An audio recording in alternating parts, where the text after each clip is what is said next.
Hackett? Oui, Clarence. J'ai déjà réservé mon vol. Mais vous ne voulez pas me laisser me retourner? Je reviens par un vol de nuit. Ça ne me met pas à New York avant demain matin. Bon, ça me convient. Alors d'accord.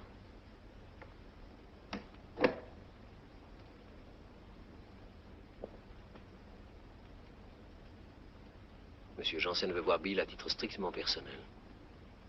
Il veut que Monsieur Bill soit dans son bureau à 10 heures demain matin.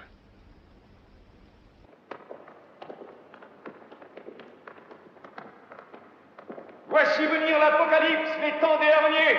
J'ai vu les fracassantes fulgurations, j'ai vu l'ultime clarté. Je dis que la lumière est imminente. Je porte témoignage de cette clarté.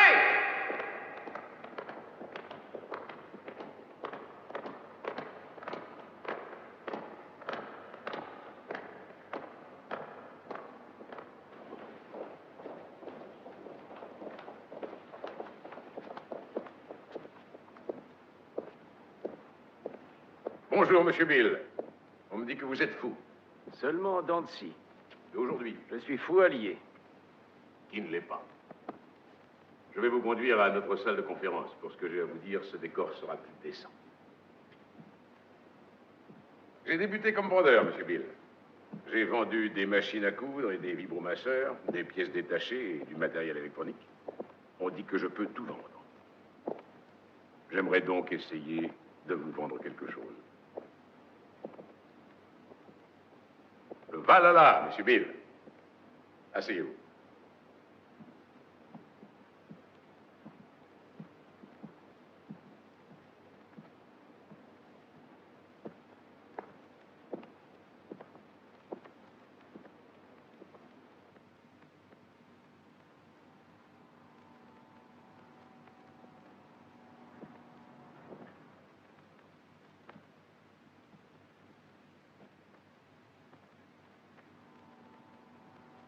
Vous vous êtes immiscé dans les forces fondamentales de la nature, Monsieur Bill.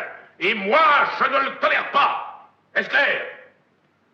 Vous croyez avoir fait capoter une opération financière? Il n'en est rien. Les Arabes ont sorti des milliards de dollars de notre pays. Il faut maintenant qu'ils les rapatrient. C'est le flux et le reflux. L'énergie marémotrice, c'est l'écologie, la pyramide. Vous êtes un dinosaure qui pense en termes de nation et de peuple. Il n'y a pas de nation, il n'y a pas de peuple, il n'y a pas de Russes, il n'y a pas d'Arabes, il n'y a pas de tiers-monde, il n'y a pas d'Occident. Il n'y a qu'un seul, unique, sacro-saint système de systèmes. Une vaste et immanente série d'interactions et d'entrelacs à multivariation multinationale, la domination par le dollar. Pétrodollar, électrodollar, multidollar, Reichsmarks, rands, rouble, franc, l'argent. À l'échelon international, c'est le système de la devise qui détermine et régit l'influx de vie sur cette planète. Voilà ce qu'est l'ordre des choses aujourd'hui. Et c'est ça, la structure atomique et subatomique, la constitution cosmique des forces d'aujourd'hui. Et vous avez modifié les forces fondamentales de la nature. Et vous allez expier. Me fais-je bien comprendre, Monsieur Bill? Vous faites irruption dans la petite boîte, la lucarne. Vous hurlez et pleurez sur l'Amérique et la démocratie. Il n'y a pas d'Amérique. Il n'y a pas de démocratie. Il y a seulement IBM et ITT, et AT&T, et DuPont, Dow, Union Carbide et Exxon. Ce sont les nations du monde d'aujourd'hui.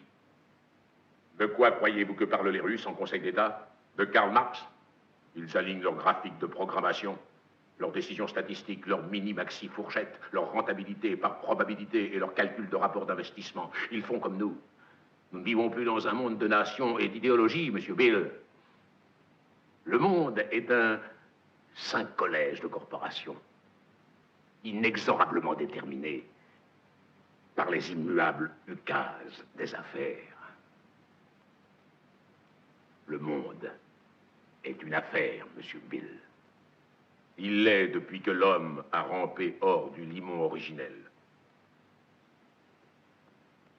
Et nos petits-enfants vont vivre, monsieur Bill.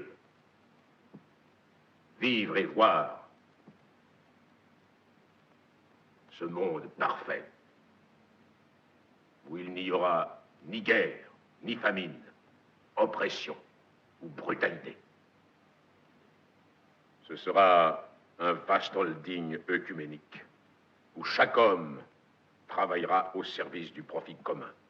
Un monde nouveau où chacun détiendra sa part d'action. Tous les besoins seront pourvus, toutes les anxiétés tranquillisées, et le mal de vivre effacé.